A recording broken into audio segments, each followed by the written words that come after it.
السلام علیکم ملګرو. عمران خان د جیل نه د صوبای اسمبلی اراکین د پاره او قومي اسمبلی اراکین د پاره کم چې د پی ټی آی نه تعلق لري هغه د پاره سه اهم پیغام جاری کړی. ډیر په غوسه کې ول سه اهم هدایات ورکړي دي چې دا سره تفصیلا په دې ویډیو کې ډیسکس کوم. خو بل طرف ته ام کیو ایم د مسلم لیگ نون د حکومت وزارتونو نه اغستلو نه انکار کړی دی. د مصطفی کمال او د کسوري صاحب آډیو لیکلو نه پس مسلم لیگ نون په ام کیو ایم باندې ډیره زیاته باور نه لري. د دې په وجه مسلم لیگ نون ورله صرف یو وزارت آفر کړی دی چې بل طرف ته ام کیو ایم د هغې نه ډیر زیات وزارتونه غواړي. نو په دې خبره باندې د دواړو پارټیانو خپلو کې لږ لبجب هم راغلی دی.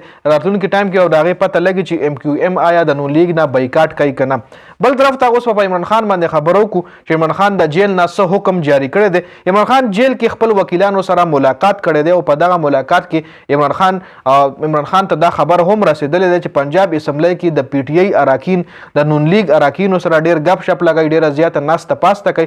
نو عمران خان ویلي چې څومره هم د پی ټی آی اراکین پاس شوي دي نو هغه د عوامو په مینډیټ باندې پاس شوي دي. عوامو دی له اوټ ورکړی دی او زما په نوم باندې اوټ ورکړی نو ځکه پاس شوي دي. د عمران خان په نوم باندې دی اوټ ایستی دی. عمران خان ویلي که قومي اسمبلی ده او که صوبایي اسمبلی ده او په دغه اسمبلو کې چې څومره هم د پی ټی آی کسان کینی او د مسلم لیگ نون سره ناسته پاسته کوي، ګپې شپې ورسره لګوي، نو دا دې نه کوي.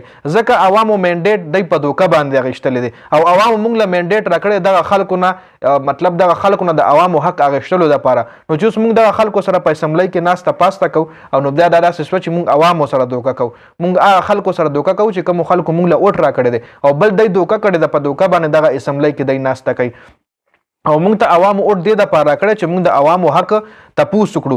دا نه چې موږ د عوامو په اوټ دوکهباز خلکو سره ناسته پاسته وکړو.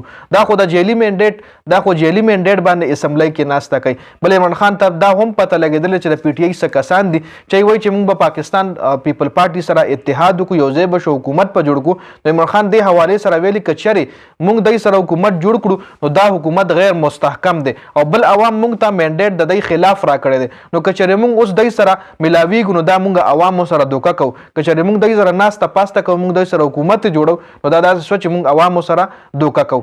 بل عمران خان ویلي چې تاسو یو مضبوط پیټیشن خپل وکیلانو ته ویلي دي چې تاسو یو مضبوط پیټیشن، یو مضبوط کیس جوړ کړئ او په دغه کیس کې تاسو ټول ثبوتونه چې څومره هم په الیکشن کې داندلي شوي ده، فارم 45 یا څومره هم تاسو سره ویډیوز دي، آډیوز دي، هغه ټول په دغه پیټیشن کې شامل کړئ او سپریم کورټ کې جمع کړئ او دا پیټیشن ښه سټرانګ جوړ کړئ ځکه دا پیټیشن به موږ راتلونکي ټایم کې انټرنیشنل میډیا ته، انټرنیشنل عدالتونو ته هم ښیو. بل عمران خان ویلي چې زموږ داندلي کیسونه چې څومره هم دي نو هغه د قاضي فایز عیسی هغه نه د هغې فیصله د قاضي فایز عیسی نه کوي. د خبرې مطلب دا چې عمران خان په قاضي فایز عیسی باندې عدم اعتماد کړی دی. بل الیمین ګنډاپور ته عمران خان 15 سیزونه خولي چې ته به په کې پی کې په دې 15 سیزونو باندې ضرور کار کې. هغه 15 سیزونه څه دي اب راتلونکي ټایم کې پته لګي چې عمران خان څه هدایت الیمین ګنډاپور له ورکړي دي چې دغه 15 سیزونه به ته کې پی کې راولي. نو د هغې حوالې سره چې کوم راتلونکي اپډیټس راځي بیا په هغې باندې خبره کوو. د ویډیو کتلو زیاته مننه جی، والسلام.